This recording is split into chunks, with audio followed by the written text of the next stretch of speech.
तो इस कहानी के पहले और दूसरे हिस्से में हमने काफी कुछ जाना, काफी कुछ देखा। कहानी ज्यादातर रेडिक के इर्द गिर्द ही घूम रही थी। जैसे कि शुरुआत के पहले पार्ट में हमने देखा कि कैसे वो एक प्लेनेट पर फंस जाता है और आखिर में काफी मुश्किलों से वो और 2 लोग वहाँ से निकल आए। दूसरे हिस्से में उसका सामना नेक्रोमोंगर रेस से हुआ और हम ये भी जान गए कि रेडिक एक फ्यूरियन है और वो अपनी नस्ल का आखिरी अल्फा है। उसने लॉर्ड मार्शल को खत्म किया जैसा कि प्रोफेसी में था। उसने जेक को खो दिया और फिर वो नेक्रोमोंगर्स का लॉर्ड मार्शल बना, पूरी आर्मी का। अगर अभी तक आपने प्रीवियस कहानी नहीं देखी है तो उसके पहले 2 पार्ट्स देख लें। तो कहानी शुरू होती है रेडिक से, जो कि किसी वीरान प्लेनेट पर काफी जख्मी हालत में था और उसके साथ क्या हुआ है ये हम थोड़ी देर में आगे जान पाएंगे। वो रेंगते हुए जा रहा था और उसे प्यास भी लगी थी। वहाँ से कुछ पानी उसे मिलता है मगर वो जहरीला था। उसका पैर भी काफी जख्मी था और ये जगह भी काफी अजीब सी थी। अब वो किसी शेल्टर की तलाश में था, तब इसी प्लेनेट के भेड़िया वो उसका शिकार करने के लिए आते हैं। रेडिक जो कि काफी जख्मी था, उनका मुकाबला आसानी से नहीं कर सकता था,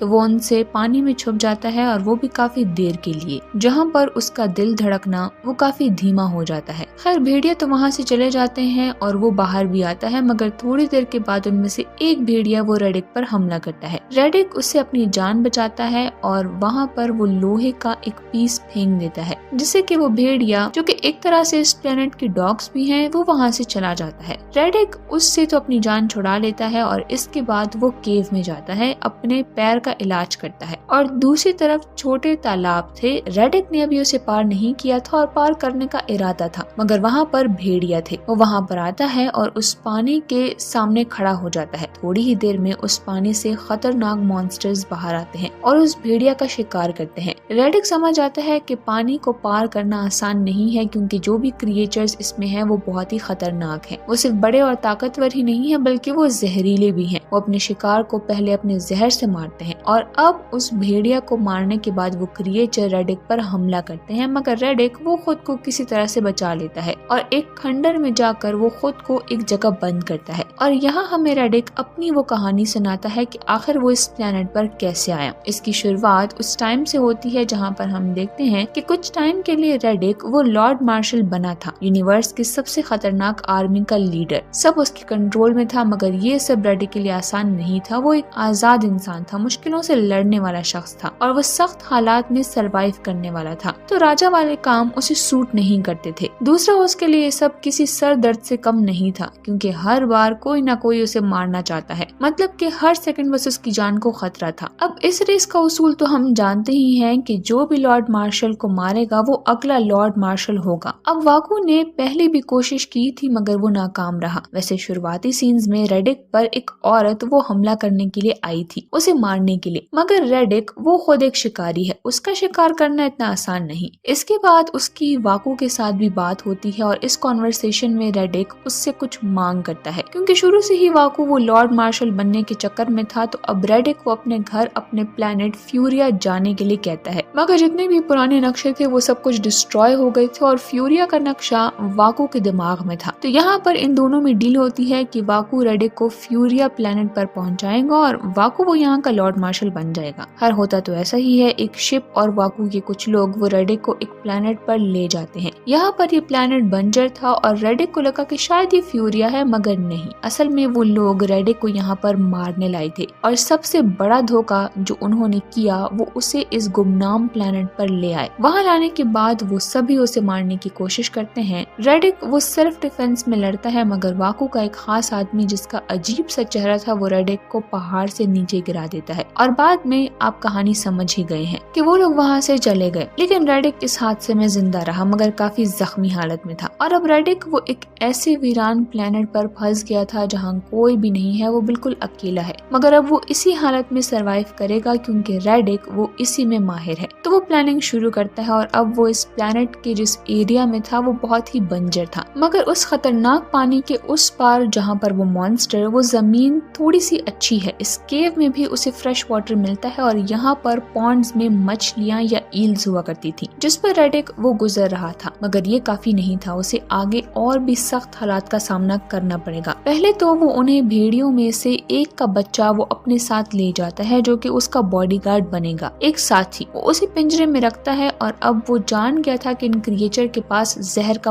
पावर है। तो वो ये सोचता है कि वो अपनी बॉडी में ये जहर इंजेक्ट करेगा और अगर ये क्रिएचर इसे काटेंगे भी तो जहर का उस पर कोई असर नहीं होगा क्योंकि उसकी बॉडी पहले से ही इसके लिए इम्यून हो चुकी होगी। अब वो अपने डॉग में भी ये इंजेक्ट करता है। वो खुद भी जख्मी था तो इस सब में उसे रिकवर होने में थोड़ा टाइम लगता है और फिर जब वो बिल्कुल तैयार हो जाता है तो वो उन क्रिएचर का मुकाबला करने के लिए निकल जाता है जहाँ से उसे रास्ता पार करना था। अब यहाँ पर रेडिक और इन क्रिएचर की जबरदस्त फाइट होती है और यहाँ तक कि वो उनकी मदर से भी बच के निकल जाता है और अपने डॉगी को भी वो अपने साथ ले जाता है। और फिर कहानी कुछ टाइम आगे जाती है जहाँ पर रेडिक वो इसी प्लेनेट पर था और बस ट्रेवल ही कर रहा था। शायद उसे कोई ऐसी जगह मिल जाए या फिर कोई ऐसी चीज जिससे कि वो इस प्लेनेट से निकल जाए। और वो प्लेनेट से इसलिए निकलना चाहता था क्योंकि वो वाकू से अपना बदला लेना चाहता था। अब उसने अपने डॉग को काफी अच्छे से ट्रेन किया था जिससे कि वो रेडिक की बात समझता था। ऐसे ही एक दिन जब ये लोग वॉक पर निकलते हैं तो उसके डॉग उसके मुंह में एक बॉल थी और ये देखकर रेडिक को समझ आता है कि शायद आसपास इंसान भी हैं। इसके बाद उसे कुछ ट्रैप और बड़े जानवरों के स्केलेटन मिलते हैं और कुछ दूर जाने पर वहाँ पर इंसानों का बनाया हुआ एक स्टेशन था मगर वहाँ पर एक भी इंसान नहीं था। रेडिक खुद वो वहाँ पर चेक करने के लिए जाता है और अब ये जगह ये भाड़े के कातिलों की थी। खैर यहाँ पर उसे कुछ खाना मिल जाता है और अब वो कुछ प्लानिंग करने लगा था क्योंकि अब वो इस प्लेनेट से निकल सकता था। उसी दिन बारिश होती है और ये बारिश अच्छी नहीं थी, ये एंड में हमें पता चलेगा। इसके बाद रेडिक वो इस स्टेशन में जाता है और अपनी आइडेंटिफिकेशन का सिग्नल वो यूनिवर्स में भेजता है। खासकर ये सिग्नल बाउंटी हंटर्स को मिलने वाला था। इस इमरजेंसी सिग्नल के बाद वहाँ पर एक शिप की एंट्री होती है जो कि असल में बाउंटी हंटर्स की टीम थी और यहाँ पर उनकी टीम का लीडर सेंटाना उसे यहाँ पर पकड़ने आता है। वो अपना शिप स्टेशन के साथ ही लैंड करता है। उसकी टीम में भी कुछ लोग थे जैसे कि डेज, लूना और बाकियों को हम आगे जान जाएंगे। खैर जब सेंटाना वो अपना शिप यहाँ पर लैंड करता है पहले तो वो पावर नोड्स निकाल देता है। असल में यही शिप का एनर्जी सोर्स है। पहले तो सेंटाना वो नोड्स को निकाल कर एक लॉकर में रख देता है। उसके लोग वो उस पर चेक रखते हैं मगर उन्हें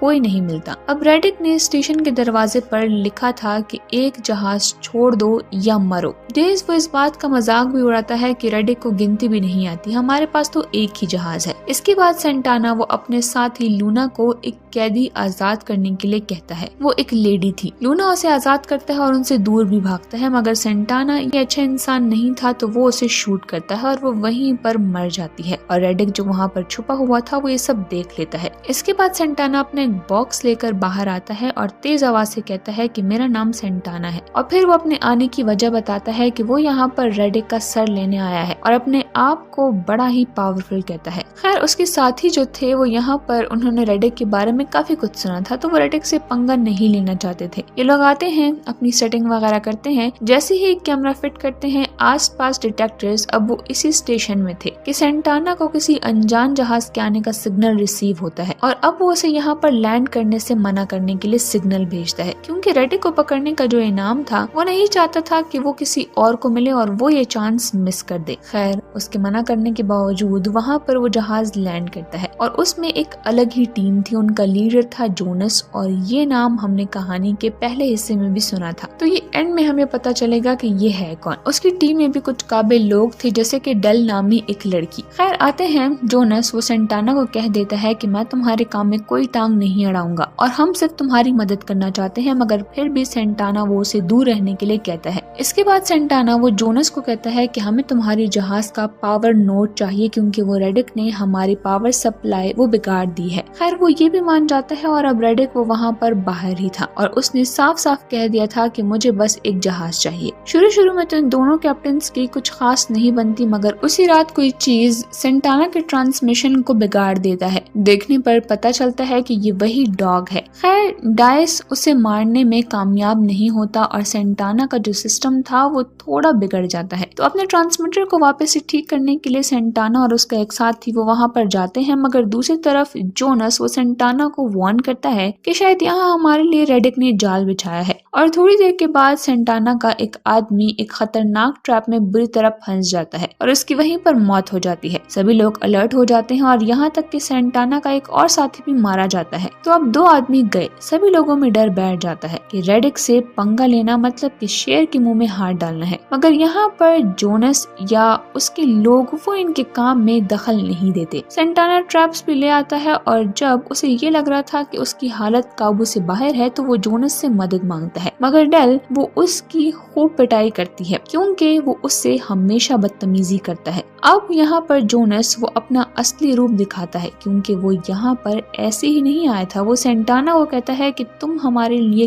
काम करोगे और डेल के अंडर काम करोगे, जो कि उसे अच्छा नहीं लगता, मगर अब वो भी मजबूर था। यहाँ पर जोनस सेंटाना को कहता है कि असल में मैं सिर्फ रेडिक के लिए यहाँ पर आया हूँ, मुझे सिर्फ एक दिन के लिए वो जिंदा चाहिए और बाकी वो जो भी उसके साथ करना चाहते हैं कर लें। यहाँ से जोनस और उसकी टीम का काम शुरू होता है। तो पहले वो उस डॉग को शूट करते हैं, खासकर उस पर एक ट्रांसमीटर लगाते हैं। उन्हें पता था कि वो जख्मी होने के बाद अपने मालिक के पास ही जाएगा, तो ये लोग अपनी बाइक्स लेकर उसका पीछा करते हैं और एक केव में पहुंच जाते हैं। वहाँ पर उन्हें रेडिक तो नहीं मिलता, मगर अपना एक मरा हुआ साथी जरूर मिलता है और वो समझ जाते हैं कि यहाँ पर असल में रेडिक नहीं है और वो बस इनको भटका रहा था और उसका असल मकसद तो कुछ और ही है। इस पॉइंट को याद रखें। सेंटाना ने दोनों शिप्स के पावर नॉड्स निकाल कर एक लॉकर में रख दिए थे। हमें स्टेशन का सीन दिखाया गया है जहाँ पर रेडिक आ गया था। जब दूसरी तरफ जोनस को पता चलता है कि ये रेडिक की चाल है तो वो जल्दी से स्टेशन पर आता है और सबको वार्न करता है कि रेडिक यहाँ पर है या फिर वो यहाँ पर आया था। उनका सारा शक वो पावर नॉड्स पर जाता है क्योंकि वहाँ पर लिखा था फेयर ट्रेड। अब ऐसा लग रहा था जैसे कि रेडिक वो यहाँ से पावर नॉड्स लेकर चला गया, मगर ये बात सेंटाना नहीं मान रहा था कि चाबी तो सिर्फ उसके गले में है, तो फिर आखिर वो ये कैसे कर सकता है। इसके अलावा सबको डर था कि शायद उसने वहाँ पर कुछ रखा भी हो, जैसे कि कोई बॉम्ब। तो सेंटाना वो डरते डरते लॉकर को खोलता है और नॉट्स वहाँ पर ही थे, मतलब कि वो उसे वहाँ से नहीं लेकर गया था। मगर इसके बाद रेडिक वो उन नोट्स को काफी ही चालाकी से ले जाता है। जब वो बेवकूफ लॉकर को खुला ही छोड़ देते हैं तो रेडिक आता है और जब उनका ध्यान नहीं था तो वो नोट्स को ले जाता है। शुरू से ही रेडिक का ये प्लान था। खैर, नोट्स ले जाने के बाद वो उन्हें काफी दूर ले जाकर छुपाता है और अब ये लोग पावर नोट्स के बिना बिल्कुल बेकार थे, मतलब वो इस प्लेनेट से निकल ही नहीं सकते थे। उस टाइम रेडिक देखता है कि एक खतरनाक तूफान आने वाला है और साथ ही बारिश भी। अब उन्हें पता चल गया और वो अपनी इस प्रॉब्लम को डिस्कस करते हैं। पावर सप्लाई तो रेडिक ने पहले ही बर्बाद कर दिया था, तो वो लोग ये प्लान बनाते हैं कि वो बैकअप बुलाएंगे, मगर इतने में रेडिक उनके मरे हुए साथी के रेडियो से उनसे कांटेक्ट करता है और उन्हें बताता है कि अब बहुत देर हो गई है और जोनस वो उसे धमकाता है, डराता है कि जाओ कहीं भी छुप जाओ, लेकिन मैं तुम्हें ढूंढ निकालूंगा। मगर रेडिक वो कहता है कि सामने देखो, और वो खुद चलकर उनके पास आ रहा था। वो अपने सारे हथियार वो फेंक देता है क्योंकि वो बातचीत करने के लिए आया था। और अब वो यहाँ पर जब रेडिक और जोनस की बात होती है तो हम जान पाते हैं कि असल में ये उस जोनस का फादर है जो कि कहानी के पहले हिस्से में प्लेनेट पर मारा गया था। उसका फादर वो यहाँ पर आया था ताकि वो ये पता कर सके कि वो जिंदा बचा है या फिर नहीं, या उसे रेडिक ने मार डाला। खैर, ये तो हम भी जानते हैं कि वो बुरा इंसान था और वो अपनी गलती की वजह से ही मारा गया था। अब सेंटाना वो तो रेडिक का सर ले जाना चाहता था, मगर रेडिक वो उसके सामने ये शर्त रख देता है कि मुझे एक जहाज चाहिए और मैं दोनों नोट्स वो तुम्हें दे दूंगा, और साथ ही वो उन्हें वार्न भी करता है कि बारिश शुरू होने वाली है और उसके शुरू होने तक मैं तुम सभी को वक्त देता हूँ। फिर वो वहाँ से जाने लगता है, मगर यहाँ पर सेंटाना रेडिक को ऐसे जाने नहीं दे सकता था। वो उसे मारने वाला था,